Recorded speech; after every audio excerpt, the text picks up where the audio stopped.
qaybta labaad ee barnaamijkoona xogta qarsoon iyo xaaladda waxaan si gaar ah diiradda u saaraynaa afar isku day oo bulshada gaalkacyo dowladda Puntland ay ku doonayeen in lagu joojiyo dhiigbaxa magaalada iyo hagardaamooyinka ku yimid kuwaasoo dhammaantood ahaa taxane dhinacyo badan ay ku lug lahaayeen.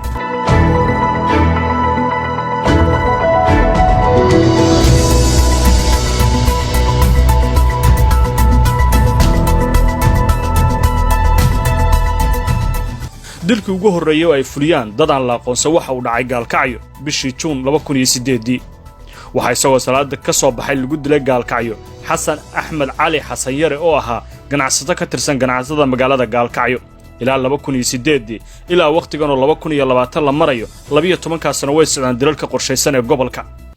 Agoosto 2008 iyo Janaayo 2009 ayaamihii gabaabsiga muddaxileedkii madaxweyne Cadam Muuse Allaha u raxmade amaan darida gaalkacyo ayaa korortay. ismada gobolka ayaa isku hawlay dhismaha guddi nabadgelyo oo ka madax bannaan dawladda isuguna jiray qaybaha bulshada oo dhan kaasoo si rasmi ah wax uga qabtay xaaladda amniga ee gobolka. 4 bilood oo guddigan ay shaqeynayeen waxay ku guuleysteen dhismaha ciidan nabadgelyo oo madani oo ka madax bannaan Puntland tababaran oo mushaar joogtaana la siiyey. amniga ayaa hagaagay isku xiranka bulshaduna waxa uu noqday mid soo naaloonaya kadib dilalka oo socday muddo halkaas ku dhow hal sano iyo dheeraad. guddigan oo ku caan ahaa magaca G37 oo loola jeedo tiradooda oo ka go'an 37 xubnood xilligaasi waxa si weyn uga soo horjeeday madaxweyne Cadam Muuse iyo wasiirkiisa maaliyadda ee xilligaas oo u arkay in ay caqabad ku yihiin iyaga iyo sharciyada dawladnimada. guddiga ka koobnaa 37 xubnood maanta waxa ka nool wax ka yar 12 xubnood intooda kale ayaa siyaabo iyo waqtiyo kala duwan lagu dilay gudaha magaalada gaalkacyo. dadka la dilay ee guddiga ka mid ahaa waxaan ka xusi karnaa nabadoon Xuseen Cali Dude, nabadoon Nuur Xasan Cismaan, nabadoon Xasan Xuseen Walloore, ganacsada Cumar Dheere, علي الجامع بيحي قناعسده محمود شيخ عثمان حلبان عبد الرحمن أحمد كودا حلبان سعيد حسين نوردر إيا نبضان عبد الغني علي بالله قار كلا ayaa jira oo kamid aha gudiga oo dhamaantood la dilay 12 sano Puntland waxay soo saartay amar kala duwan oo lagu xoojinayo amaanka magaalada laakiin midkoodna ma noqon mid meesha ka saara qaraxyada iyo dilalka socday. waxaa jirta in xukuumadda Cabdiraxmaan Faroole ay isku hawsheen la soo afjaraan darrada gobolka laakiin dadka aan la hadalin qaarkood ayaa rumaysan in xilliyadaas qaar ay uga dartay oo ay jireen dagaalo beelo hubaysan ay qayb ka ahaayeen iyo sidaas oo kale isla xukuumadda oo qayb ka noqotay dilalka una adeegsatay siyaasadeeda iyo cidii ay aragtay inay ka soo horjeeday. bilowgii 2010 ilaa bartamihii 2011 gobolka waxaa ka bilowday qorshe loogu magac daray ka talinta gobolka. waxa hormuud u ahaa xubno badan oo bulshada gobolka waxa keenay in isku tagan yimaado dhowr arrimood oo ay noo xaqiijeen xubnihii ka shaqeynaya oo kala dilalka gobolka oo ahaa kuwa iska socda lana dilay waxgaradka iyo lameynta bulshada wada shaqeynta maamulka dawladda soo magacaabida madaxtooyada ee saraakiil iyo maamul kala duwan ciidamo la soo diray kadibna gobolka laga celiyo maqnaanshaha iyo mulkiyadda cid leh gaalkacyo. bilowgii labaad ayuu ahaa ee wax looga qabanaya xaaladda gaalkacyo xilligaas ay ka dhaceen dilalkii ugu badnaa oo loo geystay nooc kasta oo bulshada ka mid ah. isku daygan wuxuu ku guuleystay abuuridda isku duwidda iyo maamulidda kacdoon aad u mug weyn oo dhowr bilood socday ay iska diiwaangeliyeen in ka badan dhowr kun oo dhalinyaro ah xaafad walbana loo sii tiriyay laan waxaad u yaraaday dambiyada iyo dilalka waxaa la ogaaday in dadkii shacabka layn jiray markiiba ay magaalada ka baxeen markii ay gabaad waayeen. samaynta hanaan ammaan oo fudud kala qaybinta xaafadaha gaalkacyo ee deegaanka waa Puntland oo laga dhigay 13 section ama ardaa 5 garsoora 5 israaca iyo 3 horumara qayb kasta oo dhalinyaro iyo hooyooyinka aaga lagu qaybiyay maamulka hore u jiray. barnaamijkan waxa uu ku sigtay in la ogaado inta qof ee guri kasta ee gaalkacyo ku nool iyo waliba taariikhdooda. dhammaan luqluqyada waxa loo yaqaan ama marinada ciriiriga ah ee xaafadaha magaalada gaalkacyo dhexmara ayaa la xiray intooda badan la yarar ayaa lagu iftiimiyay si bulshadu aysan u qarsoomin fal dambiyada halka ka dhacaya. gabar baa tigayaan yimid halkan ka tigay warunteed maninka qoriga wata ee bistoolada soo qaatay ee aabaheed ama la gooyay ama dilay baagayaan waa may xasha ilaa magayo makan hoosta gashanaya ee qarinaya ee hoostiga siinaya ee dalada goosooda makaasagaya magayo mafuleyga ku dhici waayo wadankiisa inuu ka shaqeeyo oo ku dhici waayay han noqoto hal saac ee mujtamaciisa iyo dalkiisa iyo walaalihiis iyo ahalkii inuu ku tadxiyayo makaasagaya gayaan maaha. adeer gabdhihii boqolka halal laga bixin jiray iyo faraska iyo qoriga magayaan ninkaas.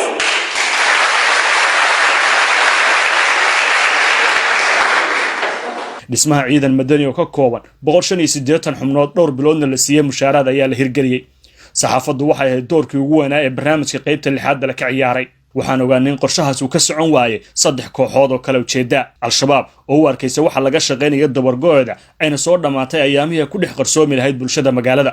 taasi waxay ku kaliftay inay wada kasta u maraan si loo fanshin lahaa ilaa la dilay dhalinyaro odayaal culumo wariyaal haween waxgarad iyo cid kasta oo door ku lahayd barnaamijka oo 2 jeer qarax kaga badbaaday qaar kamid ah xubnihii ka shaqeynaya oo u horeeyay Suldaan Cabdisalaan Suldaan dawladda Puntland ee xilligaasi jirtay oo aragtay inuu caqabad ku yahay nidaamka ay ka talinta kuna qaaday duulaana in la burburiyo lana kala jabiyo xubnihii ku midaysna oo qaar kood xilal loo dhiibay garowan isugu yeertay 40 kamid ah odayada mudug si loo joojiyay barnaamijkan way u aragtay kacdoon siyaasadeed oo sababi kara in mudug ka baxdo gacantooda ay noqoto meel iskeedu madax bannaan dhammaan xubnihii ay ka talinta oo qaar la dilay qaar la cabsi geliyay kuwaas oo markii dambe cabsi awgeed uga baxay deegaanka una arkay halis weyn oo soo wajahayn jabaadaha iyo dilalkuba waxay ka imaanayeen dhinacyada isbiirsado oo leh magacyo isuwan daliilaha kale ee barnaamijka ay ka tashiga loo jeedinaya waxa kamid ah aynu ogaanay in lacaga badan oo la aruuriyay aan wax xisaab celina loo haynin ilaa iyo waqtigan waxa la dilay dhammaan dadkii saameynta la lahaa barnaamijkan ama ka shaqeeyay dadkan ka xusi karna waxa kamid ah Sheekh Xuseen Khalif Sheekh Ismaaciil wariye Cali Axmed Cali 10 kamid ah ciidanka madaniga oo raggaadma ay ku dileen al-shabaab Dhudu Yuusuf Kornel Faray Cabdi Kacaan Kornel Dhagaweyne iyo Aadan Faarax Dheere isku daygii labaad ayaa halka ku soo gogoway oo ay bulshadu qayb ka ahaayeen xilligu waa Agost 2011 madashu waaqalka madaxtooyada ee Garowe qaybaha kala duwan ee gobolka Mudug oo dhan ayaa lagu casubay madal wada hadal martiqaadkeeda ay lahayd madaxtooyada Puntland waxaa laga hadlayaa amniga gobolka iyo dilalka qorshaysan waa barbilowga joojinta dawladda ee barnaamijka ay ka tashiga ergada mudug ee kulankaas iyo madaxweyne Faroole waxay u wada hadleen si furan waxa la isla soo qaaday dhinac kasta khaladka uu leeyahay waxaana madaxweynuhu xilligaas uu ku hanjabay inuu qaadi doono tallaabo ka dhana unugii argaxiso oo uu sheegay inay ku sugan yihiin gaalkacyo iyadoo xukuumaddu ay soo bandhigtay liis ay ku qornaayeen magacyo dad la baadi goobay oo kamid ah beelaha mudug ka qaybgalayaasha kulanka qaar kamid ah ayaa la dilay xilligaas wixii ka dambeeyay sababaha dilkooda ayaan ahayn ay qayb ka noqdeen kulamo looga hadlayay sida amni ay u heli lahayd gaalkacyo mid kamid ah xubnihii ka qaybgalay kulanka oo badbaaday maantana nool ayaa barnaamijka uga waramay wuxuu la kulmay markii uu ka soo baxay shirka oo gabcada la fur lagu qabtay aqalka madaxtooyada waxaan xasuustaa waqtigii ahayd Ramadaan dhamaadkii bisha barakeysan ee Ramadaan anagoo shir ku lahayn madaxtooyada Garowe meesha hadda ay degan tahay wasaaradda warfaafintu waqtigaas madaxtooyada ahayd shirkii anoo wax yar soo moogun markuu soo dhamaaday daqiiqadii yar soo moogun anoo hotelkayga sii gelaya waxaa soo wacay telefoon number waa qabtay teleefankii waxaa igu bilowday hanjabaad dil waxaad ku hadashay waan la soconay codkaagii waa haynaa waana kaabaan marinaynaa baa laygu yiri qofka ila hadlayay laajadiisa waxaan ku qiyaasi karaa inuu reer mudug ahaa oo luuqad laajad reer mudug u lahaa waan ku damiyey anigu markaas cabsi baan dareemay waxaan kaloo dareemay dadka madasha goobjoogo ka ahaa shirkii aan ku jirnay inay ku jiraan kuwa la shaqeynayay kuwa amni diidka oo amaan darrada iyo qaraxyada iyo dilalka ka shaqeeyay dad la shaqeynayay inay meesha fadhiyeen Cabdiraxmaan Faroole waxa uu hordhigay qaybaha mudug liis uu sheegay in xukuumaddiisu u aragto inay caqabad ku yihiin amniga iyo goobo uu sheegay inay ku sugan yihiin oo ay yihiin asaaska amni darrada Puntland oo ay tahay tallaabo ciidan lagu wajaho kuna yaala gaalkacyo waxgaradka oo dhan ayaa saxay in diyaar u yihiin garabsiinta ciidamada dhamaadkii bishii Agost 2011 waxa gaalkacyo loo diray ciidan gaaraya 350 askari oo u badan ilaalada madaxtooyada kuwa daraawiishta oo laga soo dejiyay furimaha buurleyda galgala iyo ciidamada ay taageerto dawladda Mareykanka ee BSF-ta howlgalkaas oo markii dambe laga leexiyay yoolkiisa ayaa ahaa sida ay xaqiijiyeen xubno ka tirsanaa taliska ciidanka maamulka gobolka iyo kii degmada ee waqtigaas kii ugu weynaa ee la doonayo in wax looga qabto aan madarada gaalkacyo laakiin xagal daacinta iyo fashilkuba ay ka shaqeysay isla xukuumadda Puntland iyo siyaasiyiinta gobolka mudug ee xilligaasi banaan ka joogtay fagaaraha siyaasadda liisra oo uu helay barnaamijku ahaydna yoolkii howlgalkii Sebtembar 2011 ee gaalkacyo ayaa ahaa in lagu beegsado shakhsiyaad la tuhumayay oo ay ku jiraan ganacsato odayaal culumo iyo xubno lagu eedeynayo inay gabaad iyo garab u yihiin kooxo argagixiso sidaas oo kale liiska waxaa safka hore uga jira magacyo ay ka mid yihiin Cabdulqaadir Muumin oo hadda ah horjoogaha kooxda Daacish ee Soomaaliya xasan takaro ka tirsan al-shabaab aynaansho geyro oo qaybaha barnaamijkeena dambe aad ku maqli doontaan doorkiisa waqtigan ee xaaladda gobolka Ismaaciil Guuleed iyo Yacquub Cabdi Calow oo yana dabagalaan ku hayna doorkooda waqtigan iyo halka ay ku dambeeyeen isku dayga saddexaad ee hogaamisay xukuumadda Cabdiraxmaan Faroole ayaa ku soo dhamaaday fashil kadib markii laga leexiyay toobiyihii la dagaalanka ku amni darrada waday howlgalkaas laguma soo qaban dhammaan warqadda sirta aan helnay dadka ku qoran howlgalka ciidanka ayaa loo leexiyay mid u suuraysan hab qabiil ugu dambeyntii wuxuu ku dhammaaday dagaallo khasaare geystay oo isimadu ay nabadeen u galeen madaxtooyada iyo mid ka mid a beelaha mudug 4 bishii Sebtembar 2011 madaxweynihii xilligaas ee Puntland Cabdiraxmaan Faroole oo waraysi siiyay idaacadda BBC-da ayaa ku soo gabagabeeyeen dagaalkii gaalkacyo uu joogsaday isla markaana fursad la siinaya nabadda iyo in beelaha mudug ay iska sifeeyaan kooxda al-shabaab halkaas oo ahayd rajadii saddexaad ee shacbiga gaalkacyo naawilayeen lagala dagaalamo kooxaha dilalka geysta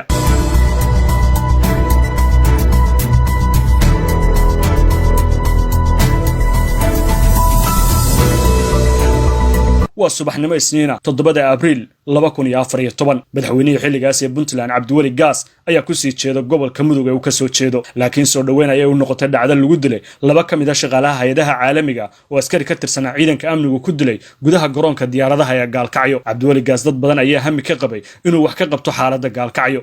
in ka badan 40 maalmood ayuu joogay magaalada xukuumaddiisa ayaa xoogga saaraysay sida ay nabadeyn u noqon lahayd magaalada oo wax badan ay uga bedeli lahayd waxay dhistay golo deegaan ay ku xooggan yihiin dhalinyaradu dilalka ayaa hoos u dhacay waxay se kaliftay caqabad kale oo culus taas oo burbur dhaqaale oo baahsan kadib markii xarumaha dawladda ay xukuumaddu amarteen laga baxo dad badanna ay barakaceen sidaas oo kale isla xarumahaas ayaa si musuqmaasuq hareeyay dib loogu iibshay sida aan ku ogaanay baaritaanada aanu helnay barakicii ugu xoogganaa ayaa ka dhashay dagaalla ay gashay xukuumaddaas oo ay la gashay dariskeeda galmudug kuwaas oo albaabada u laabay rajada kaliya ee ay mudug qabtay oo ah in madaxweyne Gaas uu noqdo mid ka dhabeeya in Gaalkacyo ay hoy u noqoto Soomaali isku duuban waa maalinimo Axad 21 Agost 2016 suuqa weyn ee xiradayax oo ahayd xiro military loona rogay suuq ganacsiyeed laga helo dhammaan adeegyada asaasiga oo ay ka dhistay xukuumadda Cabdiweli Gaas ayaa bartilmaameed u noqday qarixii ugu weynaa ee abad ka dhaca gobolada Puntland gaar ahaan Gaalkacyo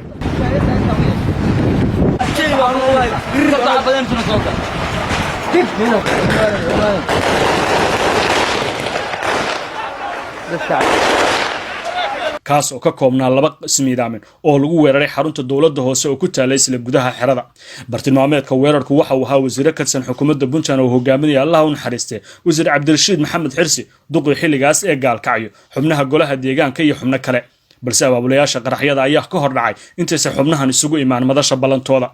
in ka badan 50 qof ayaa dhimatay wuxuu noqday weerarkii ugu dhimashada badnaa ee hal mar ka dhaca gudaha Gaalkacyo isweydiimo waaweyn ayaa soo baxay xukuumadda joogitaankeeda gobolka uu sareeyay waxay ku noqotay boog weyn oo u baahatay jawaab cad loo helo dad kala duwan ayaa la xiray dhammaantood dadkaas ayaa dib looga sii daayay xabsiyada ma jirin baaris weyn oo la mariyay iyo haba yaraatee inaan dib loo raacin kiisaskooda xogahan ogaanay waxa ka mid ah in xilliyadaas weeraradu ay dhaceen guddiga hawsha loo xirsaalay al-shabaab ay u hanjabeen oo u adeegsadeen cabsigelin gaartay halkii ugu sarreysay waxa jiray inay toos u garanayeen wax kasta oo socdo ay xataa xogaha dadka isqarxiyay ayuu guddiga ku wargeliyeen 4 maalmood kadib qarxii saameynta xun reebay madaxweyne ku-xigeenka Puntland ee xilligaas Cabdixakiin Xaaji Cumar Camay waxa uu soo rogay amar culus oo ay ka mid yihiin in gaadiidka ka imaanaya koonfurta Soomaaliya iyo kuwa u socda ee ka baxa marsada Boosaaso ay rarka agayada ay wadaan kula kala wareegaan gudaha Gaalkacyo xog sardoon oo helnay waxay xaqiijinaysaa in sababaha go'aanka ku yimid in la ogaado in gaadiidka ka yimaado koonfurta ee ku jeeda Puntland aan la baarin ayna soo qaadaan jaakadaha waxyaabaha qarxa laga sameeyo iyo agabyada muhiimka u al-shabaab 30 Agost Puntland waxay shaacisay magacyada dad la baadi goobayo oo lagu tuunsay inay ka dambeeyeen qaraxyadii Gaalkacyo iyo ficilada argagixisay ee gobolka dhammaantood waxay ka soo jeedeen koonfurta iyo waqooyiga magaalada waxaan ogaanay in liiska laga reebay xubno al-shabaab lagu tuhmay oo lagu helay cadeymayn wax ka abaabuleen qaraxii Gaalkacyo iyo sababta reebiduna ay qayb ka ahayd saraakiin sirdoonka oo laftirkooda xubnahaas u arkayay inay ila wardoon u yihiin waxaan ogaanay in al-shabaab ka shaqeynaysa sidii go'aanka Puntland oo dhabarjo weyn ku ahaa dhankooda uusan uga hirgelin lahayn gobolka waxay adeegsatay odayaal saraakiil maamul iyo dhinacyo kala duwan oo ka tirsan Puntland iyo Galmudug si loo horiyo dagaal cusub oo dhex mara labada dhinac 14 Oktoobar 2016 waxa guuleystay damaca al-shabaab ee raadinta wax jabiya go'aankii Puntland ee 28 Agost soo baxay ciidamo ka kala tirsan Puntland iyo Galmudug ayaa ku dagaalamay galbeedka xaafadda Garsoor ee Gaalkacyo dagaalku waxa uu geystay dhimasho dhaawac iyo barakac weyn kaas oo ilaa hadda aan laga soo kaban wuxuu noqday dagaalkii ugu dambeeyay ee ka dhaca gobolka go'aankii Puntland ee kala wareejinta gaadiidka iyo in la fashiliyo weerar kale oo argagixiso ayaa halka ku soo dhamaaday kadib markii labada maamul ay ku dagaalameen fikrad iyo abaabul uusan midkoodna lahayn ee ka imaanaysa al-shabaab waxa isku dayay ugu dambeeyay ee Puntland ay nabad ku raadinaysay gobolka isla markaana dilalka ay uga hortagaysay duqii degmada Gaalkacyo ee xilligaasi Maxamuud Yaasiin Tumay ayaa sii waday dadaal ku wajahnaa in nabad laga dhaliyo gobolka gaar ahaan magaalada tan ku wajahan labada maamul ay daris hadaan nabadna ay ku wada noolaadaan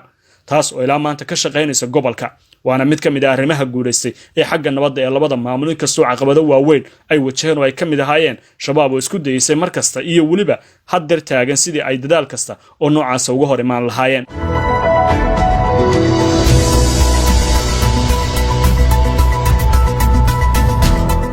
qaybta saddexaad ee barnaamijka xogta qarsoon iyo xaaladda mudug waxaanu kaga jawaabi doonaa su'aalo ay ka mid yihiin ama aanu kaga hadli doonaa sida al-shabaab ay u shaqeeyaan xagee ka degan yihiin gobolka mudug yaa madax ka ah sidee dilalka u fuliyaan dadka la dilay ilaa hadda waa imisa dhaqaalahaan imise dhaqaale leeg ayay ka helaan gobolka heshiisyada al-shabaab iyo beelaha mudug dhex maray maxaan ka ognahay kiisas gobolka ka dhacay oo siyaabo kala duwan loo maamulay waanu dib u eegi doonno